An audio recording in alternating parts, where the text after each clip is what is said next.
Hello everyone, in this episode, I will tell you about King David. It will be a long and beautiful video, I hope you like it. Please do not forget to subscribe, turn on notifications, write comments to support the growth of my channel. King David. According to biblical tradition, David was the second king in the ancient United Kingdom of Israel who helped establish the eternal throne of God. A former shepherd, David was renowned for his passion for God, his touching psalms and musical abilities, his inspiring courage and expertise in warfare, his good looks and illicit relationship with Bathsheba, and his ancestral connections to Jesus of Nazareth in the New Testament. Born around 1000 BCE, David was the eighth son of Jesse, from the tribe of Judah. Like King Saul and King Solomon, David reigned for 40 years in one of the highest and most prosperous periods in Israel's history, called by many, the Golden Age, of Israel. Although presented just as flawed or sinful as the kings who preceded and followed him, in Judaism and Christianity, King David is presented in various books of the Bible as a model king of piety, repentance, and submission, as well a forerunner to the Messiah, the Jewish, anointed one, and champion. The traditional story of King David in the Hebrew Scriptures, 1 Samuel chapter 16, introduces readers to a young man who will capture not only the heart of the nation of Israel, but also the heart of God. The Old Testament prophet Samuel is sent to Jesse of Bethlehem to anoint one of his sons as the new king, while Israel's first king, Saul, is still living but failing in his duties to follow Samuel's instructions and rebelling against the authority, commandments of God. After Jesse parades nearly all his sons by Samuel, each one rejected as king, he finally brings his youngest, David, who was glowing with health and had a new appearance and handsome features. Although David does not look like a king should look, he has the heart of a lion, a courageous spirit, and even more, a deep, unending love for God. Samuel, who has been so depressed over King Saul, finds hope and blessing in the young shepherd from Bethlehem in Judea. After David was anointed, 1 Samuel chapter 16 verse 13 states, "And from that day on the Spirit of the Lord came powerfully upon David." The news for King Saul, however, is not at all positive. While David receives the blessings of the Holy Spirit, the Spirit of the Lord had departed from Saul, and an evil spirit from the Lord tormented him. Saul began to experience periods of mental and emotional suffering, brought on by either a bipolar disorder or an evil spirit. One of his servants remembers that David is an excellent musician and recommends Saul employ him as an armor-bearer and a musical balm of sorts for his tortuous episodes. 1 Samuel chapter 16 verse 23 states, "Whenever the Spirit from God came on Saul, David would take up his lyre and play. Then relief would come to Saul. He would feel better, and the evil spirit would leave him." David and Goliath. David was more than just a musician. He had the heart of a warrior and a set of shepherding skills on the master's level, especially when it came to the use of the sling. One day, the Philistines and the Israelites were at war. However, the two war parties were on either side of a valley, taunting each other. The Philistines, the non-Semitic people of ancient southern Palestine, had a powerful warrior in their midst, though Goliath, who was nearly 10 feet tall. Not surprisingly, none of the Israelite warriors dared to fight him. When David hears Goliath's vile words against Israel and God, he volunteers to battle him. Rather than insist that an older, more experienced officer go out to defend God and Israel against Goliath, King Saul endorses David's wishes. After some wardrobe changes, David selects 5 river stones for ammunition and sets out to face his giant enemy. Goliath stares down at the small, young man, and chides, "Am I a dog, that you come at me with sticks?" David's verbal response is as mocking as it is audacious. "You come against me with sword and spear and javelin, but I come against you in the name of the Lord Almighty, the God of the armies of Israel, whom you have defied." This day the Lord will deliver you into my hands, and I'll strike you down and cut off your head. This very day I will give the carcasses of the Philistine army to the birds and the wild animals, and the whole world will know that there is a God in Israel." As Goliath charges toward David, the young man slings a stone, which hits Goliath square in the forehead, knocking him out.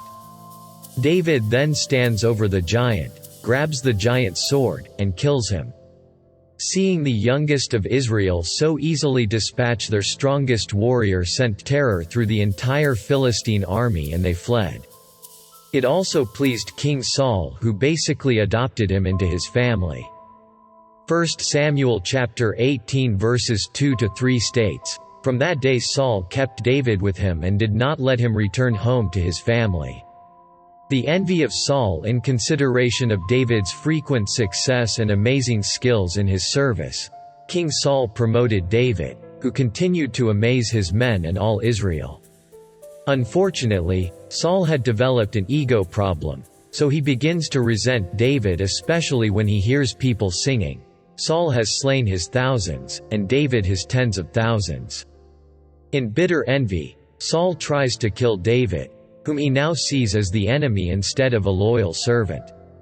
Thus, the arrangement of a marriage between Saul's daughter Michal and David is more about Saul's desire to ensnare or ultimately assassinate David than a holy union, ironically. Eventually, David goes to his best friend, Jonathan, who is also King Saul's eldest son, for help. Jonathan tries to downplay David's fears, but when Jonathan goes to his father to reassure him that David is his loyal servant, King Saul lashes out at Jonathan, calling him, "You son of a perverse and rebellious woman. Don't I know that you have sided with the son of Jesse to your own shame and to the shame of the mother who bore you?" It is then that Jonathan finally comprehends how insane his father is with hatred for David. Saul has come to hate David more than he loves God, never a good condition to be in, biblically. To the end of his life, Saul's son Prince Jonathan becomes David's protector, pleading for that same devotion from David. 1 Samuel chapter 20 verses 16–17 states, "So Jonathan made a covenant with the house of David, saying, 'May the Lord call David's enemies to account.' And Jonathan had David reaffirm his oath out of love for him, because he loved him as he loved himself." The rest of 1 Samuel provides the details of an ongoing cat-and-mouse chase between Saul, who is desperately trying to kill David, and David, who is desperately trying not to kill Saul, despite the urging of his friends and countrymen. Instead, David shows his noble, compassionate, committed character that God finds so impressive. Despite Saul's wickedness, David does not want to harm Saul, God's anointed. Saul, on the other hand, has given in to the darkness of his heart and soul, even going so far as to kill some priests of the Lord. In fact, David goes out of his way to avoid Saul and/or repays Saul's evil with good. One of the more interesting moments occurs when David sneaks into a cave where Saul is relieving himself and cuts off a corner of Saul's robe to show him that if David wanted to kill him, Saul would already be dead. Once a distance away, David cries out, "See, my father, look at this piece of your robe in my hand. I cut off the corner of your robe but did not kill you. See that there is nothing in my hand to indicate that I am guilty of wrongdoing or rebellion. I have not wronged you, but you are hunting me down to take my life." Once King Saul realized what has just happened, he weeps bitterly, finally self-aware that he has been unrighteous, bloodthirsty, and ungodly, whereas David has properly and mercifully showed himself to be worthy of being Israel's next king. Before they part, Saul asks David to swear that he will not kill off Saul's children, which David easily does. Saul's madness still rages inside him, sadly, and continues to pursue David, who, in another moment of opportunity, spares Saul's life. The whole of Israel mourns, though, at the death of Samuel, and Saul, knowing that sorcery and witchcraft is forbidden by the law, goes to Endor to conjure up Saul. Although Saul begs for help from the spirit of Samuel, The dead prophet only replies, "Why do you consult me, now that the Lord has departed from you and become your enemy?" Saul collapses, a broken and self-ruined man who only heaped innocent bloodshed atop his arrogant, disobedient acts. The book ends with David enjoying more and more success on the battlefield and in his domestic life. But for Saul and his family, the tide will turn and run red at their last battle with the Philistines at Mount Gilboa. In one day, the entire royal line of Saul is lost in battle, with all Saul's sons dying before him, including the noble and beloved Jonathan. Saul is critically wounded, and pleads for a nearby Israelite soldier to kill him, afraid of torture or molestation if he is found alive. But his armor-bearer was terrified and would not do it, so Saul took his own sword and fell on it. When the armor-bearer saw that Saul was dead, he too fell on his sword and died with him. So, Saul and his 3 sons and his armor-bearer and all his men died together that same day. Seeing the defeat of their army, the Israelites fled the region, opening up the lands to Philistine occupation and exploitation, which was later supported by the Philistines' use and smithing of iron. David, king of Israel. The book of 2 Samuel begins with David hearing the news that his best friend and God's anointed king have been slaughtered by the Philistines. Stunned, David is also met with news from an Amalekite that the man killed Saul, taking his crown and armband for David. Expecting a reward, instead the soldier receives an execution with David asking, "Why weren't you afraid to lift your hand to destroy the Lord's anointed?" If David was unwilling to hurt God's anointed, why would anyone think that he would be all right with King Saul's assassination? David thereafter offers a memorial to Saul and Jonathan. For Saul, he sings of him being a mighty warrior. For Jonathan, he sings of him being a faithful brother. One might expect David to be jubilant about Saul's death, but David truly never wanted Saul dead.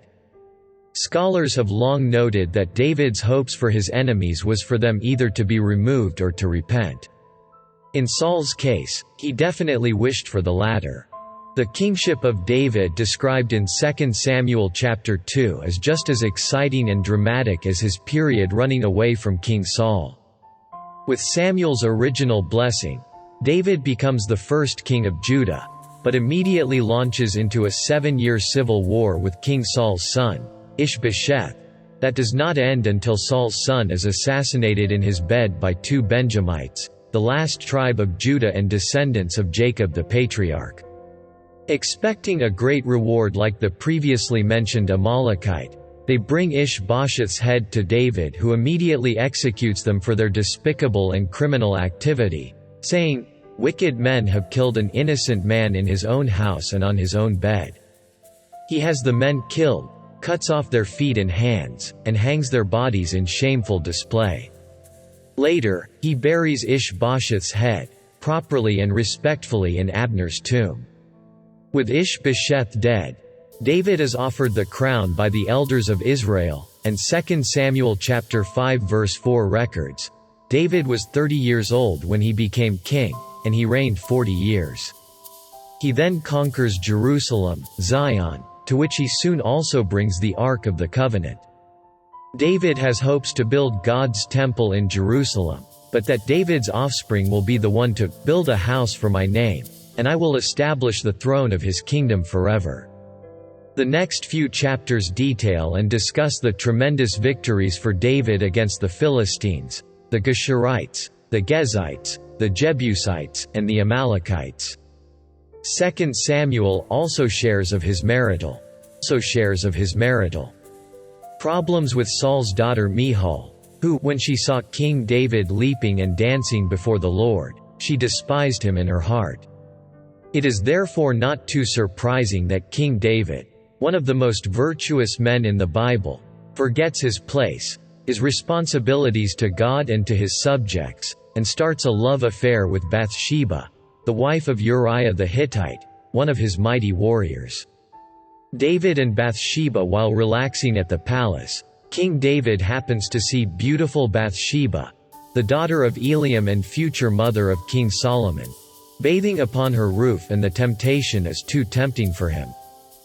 2 Samuel chapter 11 verse 4 records, "Then David sent messengers to get her. She came to him, and he slept with her. Then she went back home." Unfortunately for the pair, Bathsheba becomes pregnant with David's child. The situation is delicate, at best. Although feminists claim that David forced Bathsheba, and traditionalists claim that Bathsheba seduced David, the truth is more one of mutual culpability, except, perhaps, that as king and the model for the law of God, David had a higher obligation to protect and not exploit Bathsheba. The text does not lay the blame on any one person. However, as bad as things are for the adulterous couple, it is only going to get worse. David conspires to hide his sin and so calls Uriah home from the battlefield and tries to get him to sleep with his wife. Uriah, however, is too devoted and too lawful to squander his time while his men are dying in battle. His plans foiled to confuse the paternity of the child, David orders General Joab, his nephew through David's sister Zeruiah, to place Uriah in the thick of the most dangerous fighting and then withdraw everyone but him. Several things happen because of this. First, poor Uriah gets killed. Second, Bathsheba mourns for Uriah. There is nothing said about this being a unified plan. Most likely, it was David's own attempt to protect his reputation. He quickly moves Bathsheba into the palace and marries her before the child is born. Third, any loyalty of Joab to David is gone. Rather than the noble and virtuous warrior of the Lord, now David has become as bad if not worse than murderous Saul. David's plans soon begin to backfire upon him. The prophet Nathan, in his desperation, though, King David forgot that God sees and knows everything. So, God sends the prophet Nathan, the prophet Samuel's successor, to deliver a rhetorical message of treachery, which makes David burn with anger against the rich man who steals the poor man's one little lamb. David steps into the trap the Lord has laid for him and states, "As surely as the Lord lives, the man who did this must die. He must pay for that lamb 4 times over, because he did such a thing and had no pity." Nathan immediately pronounces judgment upon David, crying out, "You are the man." Not only was David an adulterer, he also was a murderer and an ungrateful king who abused his position to please his loins and protect his renown. Therefore, Nathan prophesies that David would experience perpetual consequences of warfare within and without his kingdom, and that he would suffer public humiliation because he tried to cover up his horrific sins. David's response is quite un-Saul-like, though. He humbly replies, "I have sinned against the Lord." Nathan then informs him that his sins are forgiven, but their child of sin is going to die. David pleads for his son's life, and when the boy becomes ill, David fasts, prays, and deprives himself of sleep, trying to get God to change his mind, but God does not according to the biblical text. On the 7th day, the son dies, and David's response is amazing. Rather than be bitter or hate God, David got up and he went into the house of the Lord and worshipped. The passage also records that David comforted his wife Bathsheba, and he went to her and made love to her. She gave birth to a son, and they named him Solomon. Absalom and Ammon without his former golden card of righteousness. The house of David experiences bad tidings, beginning with the rape of David's daughter, Tamar, by her half-brother, Ammon. Tamar comes over to help her brother who pretends to be sick, and when she gets close, he grabs her and molests her. Unlike Shechem, the villain in the book of Genesis who felt a moral obligation to marry Jacob's daughter Diana after he raped her, Ammon despises Tamar even more, which crushes and humiliates her. Strangely, Tamar's older brother Absalom comforts her and says, "Be quiet now, my sister. Do not take this thing to heart," but he never speaks to Ammon about the event.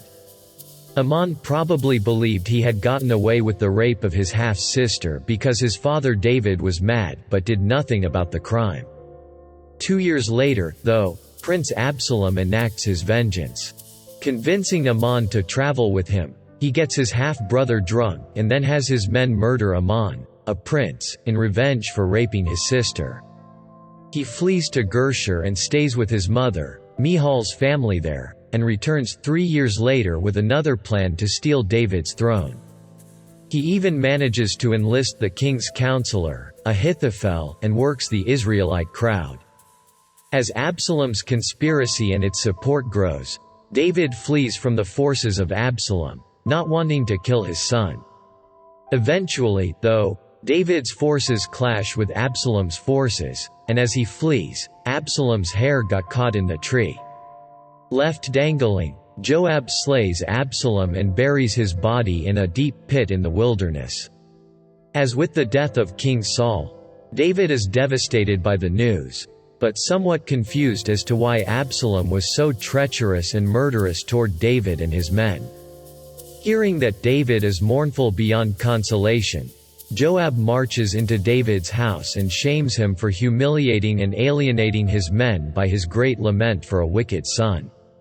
The book concludes with more descriptions of the incessant warfare David was promised by the prophet Nathan.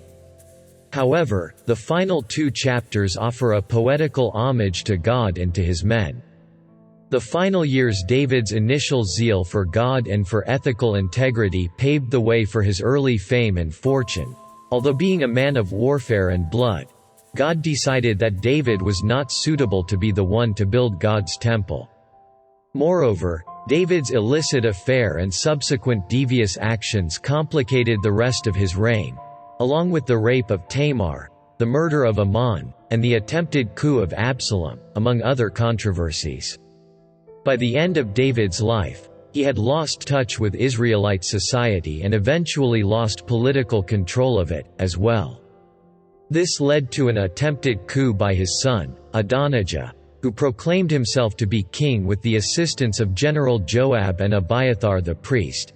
However, the majority of Israel's institutional agents did not support Adonijah's claim. The Hebrew scriptures state that the prophet Nathan went first to Bathsheba to alert her to Adonijah's usurpation of the throne, who then went to her husband, King David, to break the troubling news to him. Eventually, the prophet Nathan joined the two, and King David officially made Solomon his heir apparent. David said, "Assuredly Solomon your son shall be king after me, and he shall sit on my throne in my place." King David died from natural causes around 970 BCE, was buried in Jerusalem, and, as suggested in the Hebrew and Greek scriptures, facilitated the establishment of the Kingdom of Israel through his piety and lineage. Before his death, David gave his final admonition to his son, Solomon, saying, "Keep the charge of the Lord your God, to walk in his ways, to keep his statutes, his commandments, his judgments, and his testimonies, as it is written in the law of Moses, that you may prosper in all that you do and wherever you turn. For you are a wise man." The epigraphical and archaeological evidence for King David as with his successor, King Solomon.